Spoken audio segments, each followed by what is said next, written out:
Imagine a patient taking an absolutely staggering 56 grams of heavy-duty antibiotics. Right, which is, I mean, that's a massive amount. Yeah, and, we aren't talking about treating a life-threatening flesh-eating bacteria here. We're not talking about fighting off advanced sepsis in an ICU. No, not at all. We're talking about a treatment for a single microscopic parasite, a parasite that, like, half the time doesn't even cause the patient any noticeable symptoms. It's honestly wild when you think about it. It really is.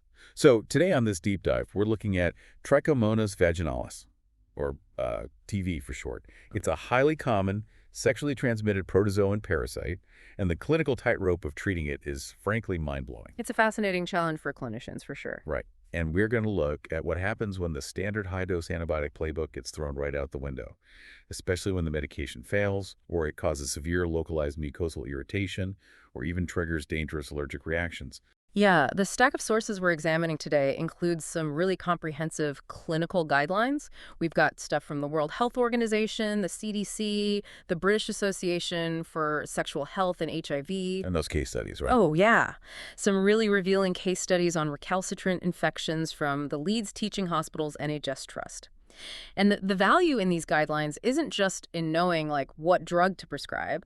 The real insight comes from understanding the biological why behind these treatment failures. Okay, let's unpack this, because if you're listening to this and wondering how a single microscopic organism can withstand that kind of pharmacological assault, well, we first need to understand what this parasite actually is.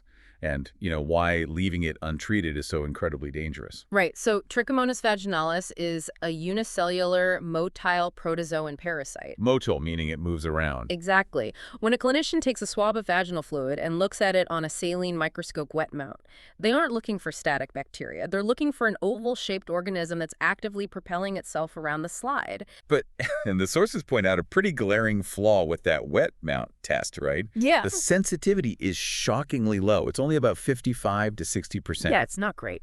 If the clinician is looking right at a moving organism, how on earth are they missing it almost half the time? Well, because that diagnostic method relies on a lot of really fragile variables. I mean, it depends heavily on the clinician's skill, the viral load of the sample, and crucially, how quickly the slide is examined before the parasite dies and stops moving. Oh, so if it dies, it just stops. Yeah. If it's not moving, it just blends right in with the surrounding epithelial cells. You can't distinguish it. Wow. That's why the gold standard diagnostic tool has shifted to NET. That's nucleic acid amplification tests, like a PCR. Right, like the test we use for COVID. Exactly. Yeah. NET looks for the parasite's genetic material. So it doesn't matter if the organism is dead, alive, or just present in really low numbers. It boasts a 95% sensitivity, which is just a massive upgrade in detection.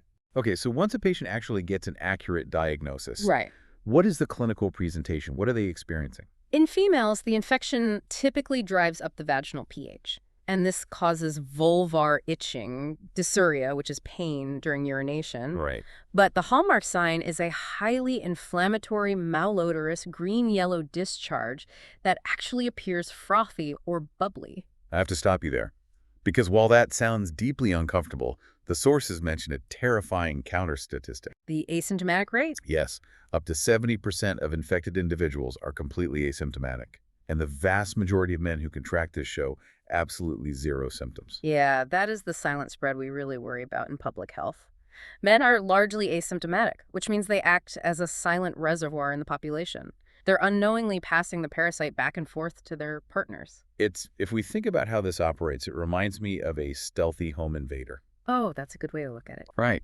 It breaks into your house quietly, doesn't trip the security alarm, but it leaves the front door wide open for far more dangerous criminals to just walk right in. That analogy holds up biologically, especially regarding the dangerous criminals part. TV is far from harmless. If left untreated, the pathogen can travel up the reproductive tract. And cause some real damage. Absolutely. It's linked to pelvic inflammatory disease, infertility, but the most critical complication is that this localized infection drastically enhances the acquisition and transmission of HIV. See, that's the part that really got me. How does that actually work mechanically? Like, why does a protozoan parasite make you more susceptible to a completely different virus? It all comes down to inflammation. TV causes significant localized tissue inflammation, and, well, when tissue is inflamed, your immune system rushes white blood cells to the area to fight off the invader. Okay. Specifically, it sends a flood of CD4 T cells and macrophages. Wait, and those are the exact cells that HID targets and infects, aren't they? Precisely. The parasite essentially recruits the very cells that HIV needs to establish an infection. It brings them right to the surface of the mucosal lining. It basically lays down a biological welcome mat. That is terrifying. So if this parasite is creating a biological open door for HIV, our priority has to be eliminating it immediately. Without a doubt. So why is that seemingly simple task causing so much debate in the medical community? Let's get into the first line of defense. So the clinical weapons of choice are systemic nitromidazoles, specifically medications called metronidazole and tinidazole. And currently, these are the only approved, highly effective class of drugs for treating this parasite. And if you're wondering why we can't just prescribe a topical cream or, a localized gel since the symptoms are usually localized to the vagina, the sources make a very clear distinction about where this parasite actually lives. Right, topical treatments are highly ineffective here because the parasite doesn't just hang out on the vaginal walls. It burrows deep into the urethra and the paraurethral glands. And really hides in there. It does. A topical cream simply cannot penetrate into those hidden anatomical crevices, so you have to use a systemic oral medication that circulates through the bloodstream to flush the parasite out from the inside. Which brings us to the great dose debate. The guidelines detail two very different ways to deploy metronidazole. Option 1 is a single massive 2-gram dose. Option 2 is a multi-dose regimen, where the patient takes 400 to 500 milligrams twice a day for a full 7 days. And the data on these two approaches reveals a classic tension between biological efficacy and, well, human behavior. Right. When researchers ran a randomized controlled trial comparing the two, they found that the 7-day multidose regimen is far superior at actually killing the parasite. It only has an 11% failure rate. Okay. But the single 2-gram dose, on the other hand, has a 19% failure rate. I really need to push back on the guidelines here. If the 7-day regimen is nearly twice as effective at actually curing the patient, why do organizations still even offer the single 2-gram dose as an option? It's a fair question. I mean, an 11% failure rate is already kind of high for a gold standard treatment, let alone 19%. Are clinicians just making a concession to human nature here? This raises an important question about practicing medicine in a controlled laboratory versus the chaotic real world. You always have to factor in the patient's likelihood of actually finishing the medication. Yeah, that makes sense. The single 2-gram dose has a patient compliance rate of 96 to 99%. The clinician hands them the pills, they swallow them right there in the clinic, and it is done. But a 7-day course of metronidazole, that's a grueling marathon. The side effect profile listed in the sources is brutal. I mean, nausea, vomiting, anorexia. I mean, it completely suppresses your appetite and severe abdominal cramps. It's really rough on the system. Plus, there's this phenomenon of a furry tongue and a lingering, intense metallic taste in the mouth because the drug is actually secreted in your saliva. Yeah, you taste it all day. And add to that the fact that you absolutely cannot consume alcohol while taking it. Yeah, or you risk severe nausea and vomiting. So a clinician is constantly weighing the odds. Do I prescribe the 7-day course knowing it's biologically superior, but risking the patient abandoning it on day 3 because they feel terrible? Because if the drug levels drop too early, the parasite survives. It makes me think about the delivery mechanisms, Yeah. Instead of a nuclear bomb versus a ground campaign, it's more like weather patterns. Oh, how so? Well, the 2-gram single dose is a flash flood. It hits the parasite incredibly hard all at once. But if the organism can hunker down deep in the paraurethral glands for a day, the water recedes and it survives. I see where you're going. But the 7-day course is a relentless week-long drought. You maintain a hostile environment just long enough to literally starve them out of their hiding spots. That is a much more accurate way to visualize it. You're trying to maintain the active drug concentration above a lethal threshold for an extended, uninterrupted period. Okay, so let's say the clinician prescribes the superior 7-day drought regimen. The patient is a rock star, they adhere perfectly, they suffer through the metallic saliva and the nausea, and the parasite simply refuses to die. The treatment fails. It happens. I assume the next step is just to dramatically up the dose of metronidazole. Actually, no. Really? Yeah, that is a common assumption. But before a clinician even considers upping the dose or switching drugs, they have to rule out a much more mundane reality: human error. Oh, like they missed a dose. Mm. Or did the patient vomit up the medication before it could be absorbed? And honestly, most importantly, did they get reinfected? Mm.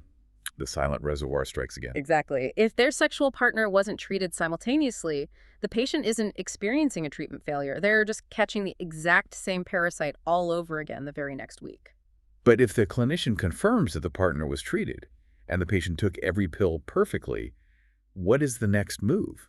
I mean, we're now entering the territory of true drug-resistant Trichomonas vaginalis. Yes, we are. And the sources estimate that in the U.S., 4 to 10% of TV isolates exhibit some degree of metronidazole resistance. When resistance is confirmed, clinicians typically abandon metronidazole entirely and switch to the other drug in the same class, tinidazole. But why does switching to a drug in the exact same family make a difference if the parasite is already resistant to the class? Because tinidazole has a significantly longer serum half-life. Yeah. Half-life is just the time it takes for the concentration of the drug in your blood to reduce by half. Metronidazole has a half-life of about 7.3 hours, but tinidazole's is around 12.5 hours. So it stays in the bloodstream significantly longer. Yes. This longer half-life means the medication maintains its active levels above the minimum inhibitory concentration for a much longer continuous period. That makes sense. Furthermore, tinidazole has better tissue penetration, meaning it can reach those deep glands more effectively. And it generally produces fewer gastrointestinal side effects, which, helps with patient compliance. Here's where it gets really interesting, though. When clinicians are faced with highly resistant strains that just shrug off standard tinidazole doses, the sources detail these extreme regimens. They get very aggressive. Yeah. There's a case series for moderately to highly resistant TB where clinicians prescribe tinidazole 1 gram 3 times a day orally, plus 500 milligrams of tinidazole vaginally twice a day for a full 14 days. Which brings us back to that staggering number we started with. That is a 56-gram total dose of antibiotics for a single protozoan infection. I am struggling to understand how a clinician justifies that. We're talking about bombarding the human body with 56 grams of nausea-inducing, metallic-tasting antibiotics. How is that medically sound? Well, it perfectly illustrates the biological arms race between the clinician and the parasite.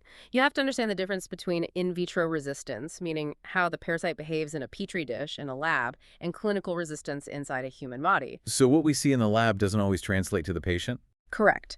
A parasite might show resistance in the lab, but that resistance is often relative, not absolute. Okay. It might be resistant to a standard concentration of the drug, sure, but it hasn't mutated enough to survive an overwhelming, sustained pharmacological assault.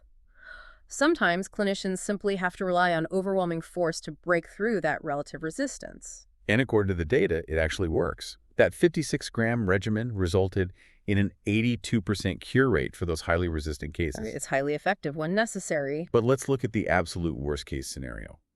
Overwhelming the parasite with massive doses of nitroimidazoles is a viable strategy, unless, of course, you literally cannot take the drug. Right. What happens when that high-dose regimen causes severe localized mucosal irritation?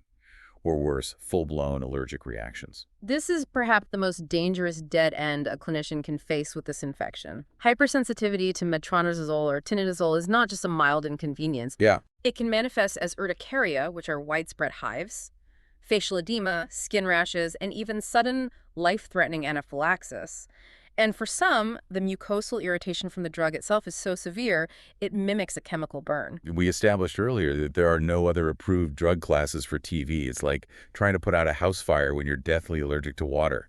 You can't use the only true fire extinguisher on the market. So what do you do? The primary medical recommendation for a true allergy is formal drug desensitization. How does that work? It's a rigorous process. It must be done in a highly controlled environment, usually a hospital daycare facility, under the close supervision of an allergy specialist. They introduce microscopic doses of the drug to the patient, slowly scaling up to train the immune system to tolerate it without triggering anaphylaxis. That sounds incredibly resource-intensive. It is. What if desensitization fails? Or the patient simply doesn't have access to a specialized allergy clinic? Or what if their issue isn't a systemic allergy, but that unbearable localized mucosal irritation we talked about? Then the clinician is forced to walk off the map. They have to resort to off-label therapeutic challenges, relying on alternative treatments with very limited, often anecdotal evidence backing them up.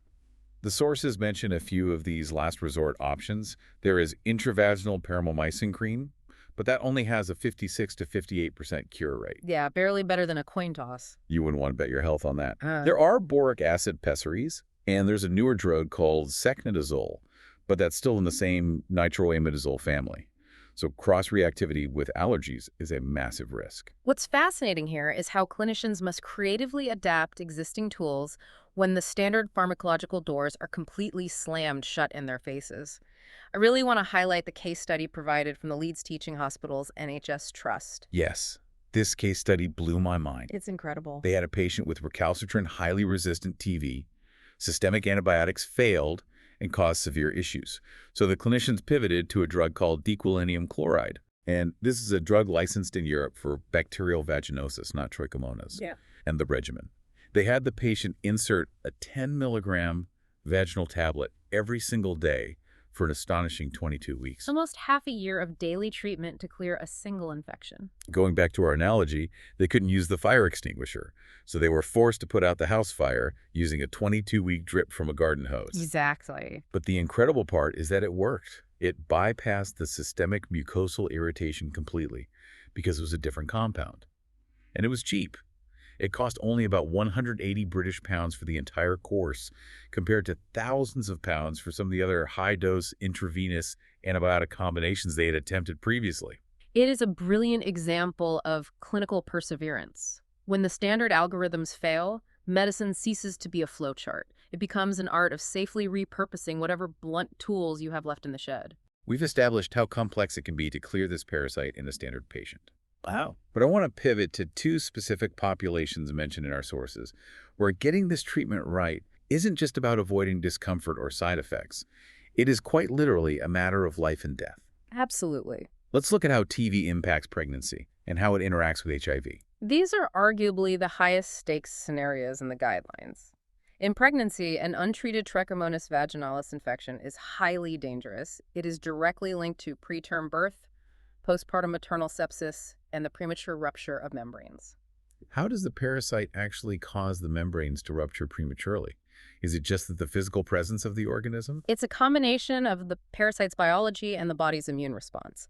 TV secretes specific enzymes that can actively degrade collagen. Oh, wow. Yeah. Combine that with the massive localized inflammation we discussed earlier, which also weakens tissues, and the structural integrity of the amniotic sac is severely compromised. Curing the infection is critical to protect the fetus. But you can't just throw any heavy-duty antibiotic at a pregnant patient. You might assume clinicians would just switch to the backup antibiotic, Metronidazole, if things get complicated.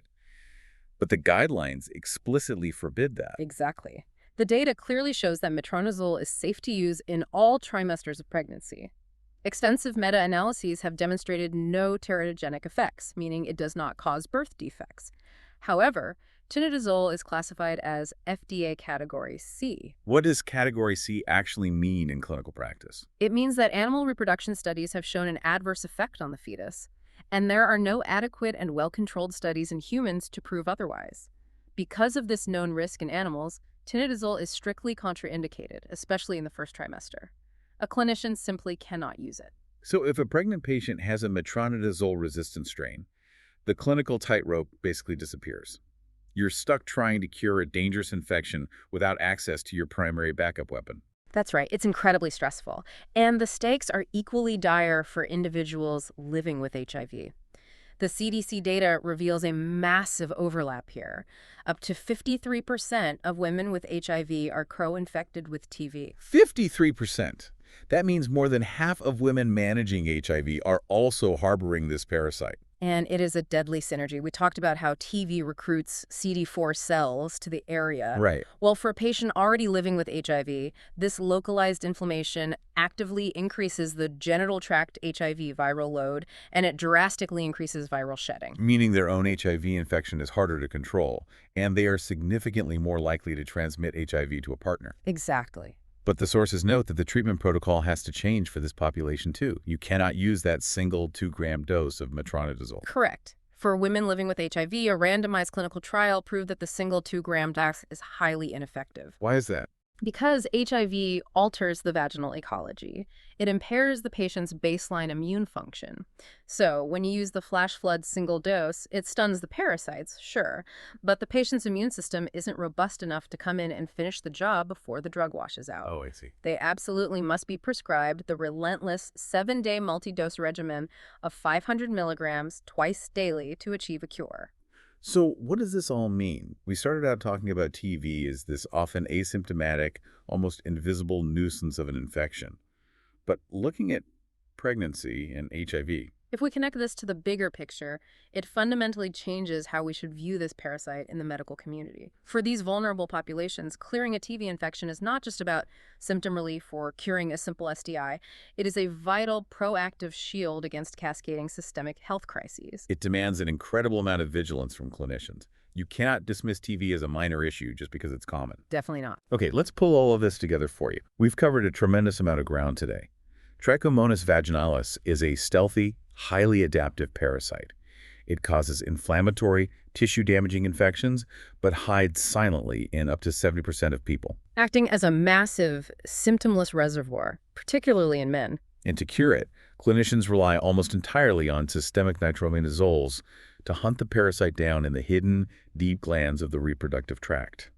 But when faced with drug resistance, severe mucosal irritation, or terrifying allergic reactions, the magic bullet of antibiotics disappears. Clinicians have to balance the need for heavy-duty pharmacological interventions with the stark reality of patient adherence. And sometimes they are forced to resort to incredibly creative, off-label therapies, like a 22-week course of bacterial vaginosis tablets, just to slowly put the fire out. It really illustrates that, in medicine, every treatment is a calculated risk. It's a delicate, ongoing negotiation between the toxicity of the drug, the behavior of the patient, and the stubbornness of the pathogen. Before we wrap up, I want to leave you with one final provocative thought drawn from the margins of our sources today. We talked a lot about how men are largely asymptomatic and serve as this silent reservoir for the infection. Yeah. But the data mentions studies suggesting a possible role for P. vaginalis in the development of clinically significant prostate cancer in men. It is a very compelling piece of data. Chronic inflammation is a well-known driver of cellular mutation. If this parasite is quietly causing low-grade inflammation in the prostate for years on end, the biological mechanism for cancer development is certainly there. Right. So if treating TB could potentially lower prostate cancer mortality, doesn't that mean the medical community needs to radically rethink its screening protocols? That's a strong argument. Currently, if men have no symptoms, they rarely get tested for this. But shouldn't we be proactively screening all asymptomatic men? We might need to view treating this parasite not just as basic STI management, but as a form of proactive cancer prevention. It completely flips the script. It means the silent reservoir isn't just a threat to their sexual partners. It's a ticking clock for their own long-term health. Exactly. It turns out, whether you're navigating diagnostic muddy waters, staring down a 56-gram pile of antibiotics, or contemplating a silent prostate cancer risk, there really are no simple fixes. Just biological arms races. And the clinicians continually trying to adapt to keep us one step ahead. It's definitely something to mull over next time you think a quick antibiotic is all it takes to solve a problem. Thanks for joining us on this deep dive.